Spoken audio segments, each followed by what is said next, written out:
Une spéciale amputée d'un tronçon, mais deux Espagnols qui donnent la leçon. La plus longue étape du 36e Dakar a mis sur orbite Nani Roma et Marc Coma. L'écart avec la concurrence est énorme.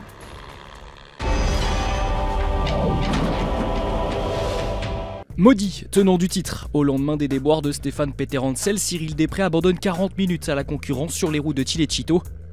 Sur 4 roues, Carlos Sainz signe sa 26e victoire d'étape sur le rallye, un buggy triomphant au milieu de minis affamés. Vainqueur un jour, galérien le lendemain, ainsi vivent les pilotes au gré des difficultés du Dakar. Héros la veille à Chilecito, Carlos Sainz a connu un tout autre destin sur les pistes menant à San Miguel de Tucumán. Pourtant, l'organisation avait décidé de rétrécir le parcours chronométrique de 99 km après quelques accidents perpétrés. Mais le mal était fait pour le champion du monde WRC, victime de problèmes électroniques. Son buggy lui fait perdre une heure et une bonne partie de ses ambitions. On pense qu'on a trouvé le problème. Notre problème, c'est qu'on n'a pas les waypoints. Un Castillan qui pleure, un Catalan qui rit, Nani Roma a lui marqué les esprits en s'offrant une victoire d'étape sans contestation possible. Merci à son copilote français Michel Perrin dont le repérage a été essentiel pour une navigation magistrale.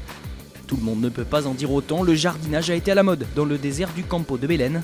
Giniel de Villiers a certes profité des longues lignes droites terminales pour limiter les dégâts, mourant à seulement 4 minutes au volant de sa Toyota. Pour les autres, c'est un coup de massue reçu, perdu ou ensablé, c'est au choix. Robbie Gordon, Orlando Terranova, Nasser Al-Attiyah ou encore Stéphane Peterhansel sont relégués à plus de 20 minutes, un vrai camouflet.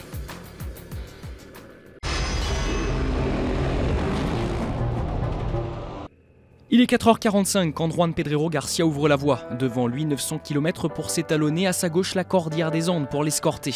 L'Espagnol ne le sait pas encore, mais c'est sur ces pistes surchauffées qu'une partie du Dakar va se jouer. Même amputé d'un secteur chronométré, pour raison de sécurité, le tracé va engendrer des différences abyssales. La faute à Marc Coma. Après avoir joué placé, l'Espagnol a abattu ses cartes. Parmi ses atouts maîtres, la navigation va faire merveille. Sa KTM avale littéralement les 211 km de spécial. À n'importe quel moment, perdre du temps peut arriver, parce que, vous savez, quand vous ouvrez la route, vous jouez un petit peu à la roulette russe. Derrière, on sort la boussole, les erreurs d'orientation sont légion, seul le Catalan Jordi Villadoms peut se vanter de rester à moins d'un quart d'heure. Tous les autres favoris à la victoire finale vont se faire piéger par une bifurcation au kilomètre 195 à l'arrivée. Le tarif sera de 40 minutes, même pour Juan Barré-Laborte, dont les 2 victoires d'étape jusque-là ne seront d'aucun secours, même pour Cyril Després et ses 5 couronnes qui va s'égarer comme les autres pour perdre 3 quarts d'heure. Des problèmes que Paulo Gonçalves aurait finalement bien voulu connaître, lui, la Honda est en quête de fiabilité, elle va même jusqu'à s'embraser. Après le moteur cassé de Sunderland, un autre membre du team HRC est à l'arrêt forcé. Gilbert et Oriol Escalé, des jumeaux catalans, rêvaient du Dakar, mais la défection de leur sponsor a mis en péril leur aventure. Ils ne pouvaient payer que pour une participation. Heureusement, un ange gardien leur a sauvé la mise. Nasser Al-Attiyah, le pilote qatari, a réglé la note pour Gilbert. Que préférez-vous, remporter le Dakar ou que l'un des jumeaux le gagne?